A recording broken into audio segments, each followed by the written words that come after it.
नमस्कार दोस्तों। तो आज हम बात करने वाले हैं कर्नल सोफिया कुरैशी और विंग कमांडर व्योमिका सिंह जी के बारे में, जिन्हें अपने भारत देश के हर एक नागरिक जानता है। सल्यूट है ऐसी हमारी बहनों को जिन्होंने ऑपरेशन सिंदूर जैसे ऑपरेशन को सक्सेसफुल बनाया और पाकिस्तान को मुंह तोड़ जवाब दिया। तो आइए हम जानते हैं कर्नल सोफिया कुरैशी और विंग कमांडर व्योमिका सिंह जी से। इन्होंने प्रेस ब्रीफ में बताया कि कैसे इन्होंने ऑपरेशन सिंदूर को सफल बनाया।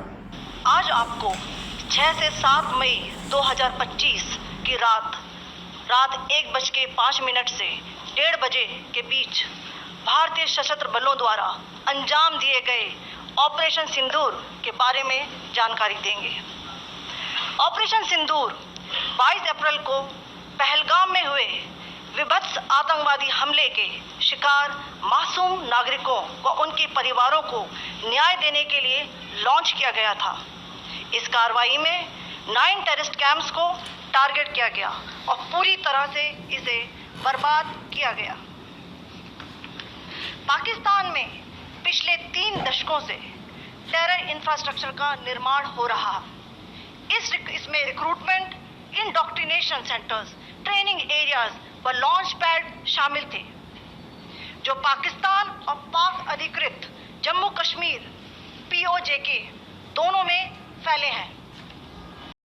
जब देश की सीमाएं खतरे में हो तब कुछ नया नाम इतिहास में अमर हो ही जाता है। ये कहानी है हमारे 2 वीर महिलाओं की, जिन्होंने अपने साहस और नेतृत्व से सिंदूर ऑपरेशन को सफल बनाया। Operation Sindoor was launched by Indian Armed Forces to deliver justice to the victims of Pahalgam terror attack and their families. 9 terrorist camps were targeted and successfully destroyed. Over the last 3 decades, Pakistan has systematically built terror infrastructure. It is a complex web of recruitment and indoctrination centers, training areas for initial and refresher courses, and launch pads for handlers. These camps are located both in Pakistan as well as Pakistan occupied Jammu and Kashmir areas. Some of the well-known training camps are located, as you can see on the screen. They are distributed from Savai Nala in the north, counting to approximately 21, ending at Bhagalpur to the south. इन लक्ष्यों का चयन विश्वसनीय intelligence सूचनाओं के आधार पर हुआ, ताकि आतंक गतिविधियों की रीढ़ तोड़ी जा सके, और यह खास ध्यान दिया गया कि निर्दोष नागरिकों और सिविलियन इंस्टॉलेशन को नुकसान न पहुंचे। The selection of these targets for Operation Sindoor was based on credible intelligence inputs and role of these facilities in perpetrating the terror activities. The locations were so selected to avoid damage to civilian infrastructures and loss of any civilian lives. This was done with due diligence, and the camps selected for targeting and their engagement will now be shown to you one by one. तो चलिए आज हम जानते हैं colonel Sophia Qureshi और wing commander Vyomika Singh ji के बारे में। कर्नल सोफिया कुरैशी भारतीय सेना की पहली महिला अधिकारी हैं जिन्होंने संयुक्त राष्ट्र मिशन का नेतृत्व किया। विंग कमांडर व्योमिका सिंह जी भारतीय वायु सेना की अनुभवी हेलीकॉप्टर पायलट हैं, जिन्होंने 2500 से ज्यादा उड़ानें घंटों में अपने नाम दर्ज की हुई हैं। POJK के टारगेट आपको बताना चाहूंगी। सबसे पहले सवाई नाला कैंप मुजफ्फराबाद, जो कि POJK के लाइन ऑफ कंट्रोल से 30 किलोमीटर दूर है। यह एक लश्कर-ए-तौयबा का ट्रेनिंग सेंटर था। 20 अक्टूबर 2024 सोनमर्ग, 24 अक्टूबर 24 गुलमर्ग, 22 अप्रैल 2025 पहलगाम, इन हमलों के आतंकियों ने यहीं से प्रशिक्षण लिया था। सैयदना बिलाल कैंप मुजफ्फराबाद, यह एक जैश-ए-मोहम्मद का स्टेजिंग एरिया है। यह हथियार, विस्फोटक और जंगल सर्वाइवल ट्रेनिंग का केंद्र भी था। गुलपुर कैंप कोटली, यह LOC से 30 किलोमीटर दूर था। लश्कर-ए-तौयबा का बेस था, जो रजौरी, पुंछ में सक्रिय था। 20 अप्रैल 2023 को पुंछ में और 9 जून 2024 को तीर्थ यात्रियों के बस हमले में यहीं से आतंकी को ट्रेन किया गया था।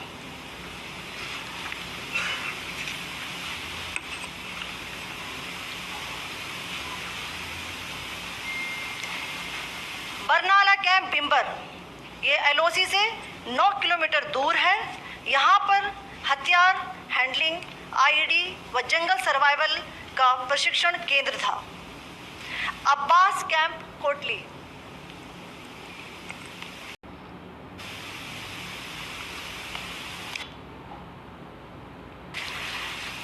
यह एलओसी से 13 किलोमीटर दूर है। लश्कर तौयबा का फिदाइन यहाँ तैयार होता था। इसकी कैपेसिटी 15 टेररिस्ट को ट्रेन करने की थी।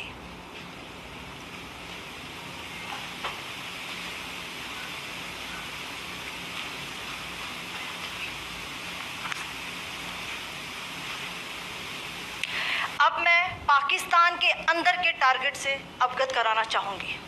पहला, सर्जल कैंप सियालकोट। यह अंतर्राष्ट्रीय सीमा से 6 किलोमीटर की दूरी पर है, साबा कटवा के सामने।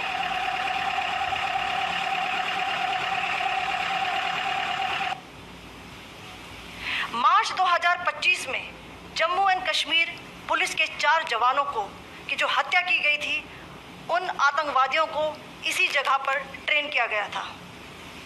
दूसरा, महमूना जाया कैंप सियालकोट। यह 18 से 12 किलोमीटर आईबी से दूर था। हिजबुल मुजाहिदीन का बहुत बड़ा कैंप था। ये कठुआ जम्मू क्षेत्र में आतंक फैलाने का नियंत्रण केंद्र था। पठानकोट एयरफोर्स बेस पर किया गया हमला भी इसी कैंप से प्लान और डायरेक्ट किया गया था। मरकज ताइबा मुरीद के, यह आईबी से 18 से 25 किलोमीटर दूरी पर है। 2008 के मुंबई हमले के आतंकी भी यहीं से प्रशिक्षित हुए थे। अजमल कसब व डेविड हेडली भी यहाँ ट्रेन हुए थे।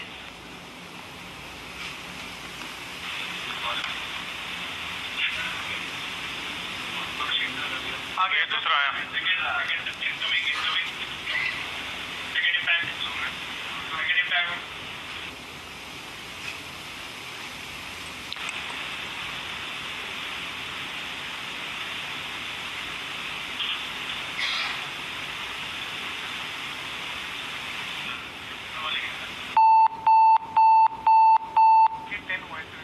टारगेट 10 हुआ, एंक्लोजर सेम ही है।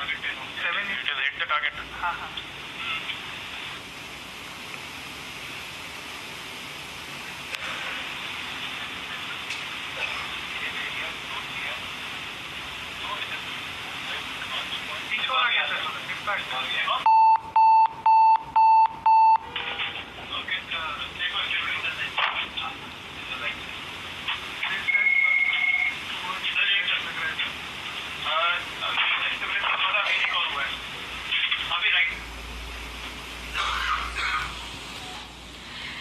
मरकज सुभान अल्लाह भावलपुर ये इंटरनेशनल बाउंड्री से 100 किलोमीटर दूर है। जैश ए मोहम्मद का मुख्यालय था। यहाँ पर रिक्रूटमेंट, ट्रेनिंग व इंडोक्ट्रिनेशन का केंद्र भी था। शीर्ष आतंकी अक्सर यहाँ आते थे।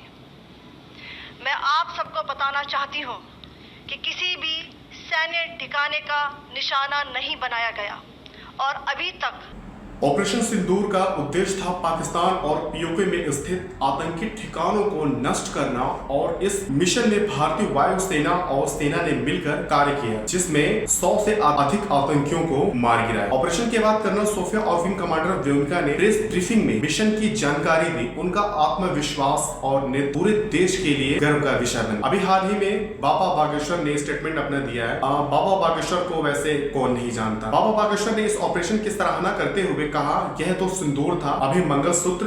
उन्होंने कर्नल सोफिया को आधुनिक रानी लक्ष्मीबाई की उपाधि। यह कहानी हमें सिखाती है साहस और नेतृत्व जेंडर या धर्म से परे हो। कर्नल सोफिया और विंग कमांडर व्योमिका की कहानी हर युवा के लिए प्रेरणा है। अगर आपको यह वीडियो प्रेरणादायक लगा तो लाइक और सब्सक्राइब करें, अपनी राय कमेंट में साझा करें। जय हिंद।